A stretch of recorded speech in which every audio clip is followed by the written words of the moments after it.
युद्ध रोकी नथिले पाकिस्तान प्रधानमंत्री बंची न थांते। ऑपरेशन सिंदूर को नहीं अमेरिका राष्ट्रपति डोनाल्ड ट्रम्प ये होची बड़ बयान। से कहिसंती जे भारत सहित युद्ध रोकिबाकू पाकिस्तान प्रधानमंत्री शहबाज शरीफ तांकू गुहारी करथिले।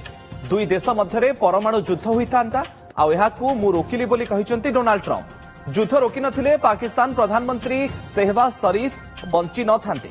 युद्धरे 3.5 कोटी लोकंकर मृत्यु होइतांता एकथा शरीफ तांकू कहिथिले आ मो हस्तक्षेप जोगु एहा टळीथिला बोली कहिसंती अमेरिका राष्ट्रपति डोनाल्ड ट्रम्प। भारतर आक्रमण में 250 रु अधिक आतंकवादी निहत होइथिबा कहिसंती अवसर प्राप्त मेजर जेनेराल एके सिवाच।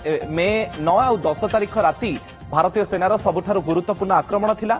पाकिस्तान रो अनेक रणनैतिक स्थान उपरे सठिक आक्रमण करा जायथिला।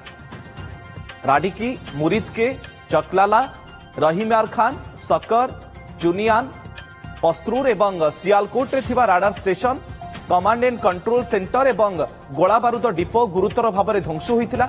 यह कार्यानुष्ठान पर पाकिस्तान संपूर्ण भाव में थरी उठिथिला।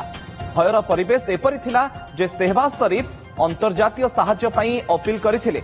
आ तार भितरे ये होची अमेरिका राष्ट्रपति डोनाल्ड ट्रम्प कर बड़ बयान जे ए युद्ध को रोकिबा पई बा भारत जो भली प्रकार आक्रमण करिथिला से आक्रमण को बंद करिबा पई पाकिस्तान जाइकी अमेरिकार शरण पशिथिला। शहबाज शरीफ गुहारी करथिले डोनाल्ड ट्रम्प का आगरे जे युद्ध को रोका जाऊ आ युद्ध को अमेरिका राष्ट्रपति डोनाल्ड ट्रम्प रोकिथिबा मध्य से पुणी थरे ए दाबी को दोहराइछंती।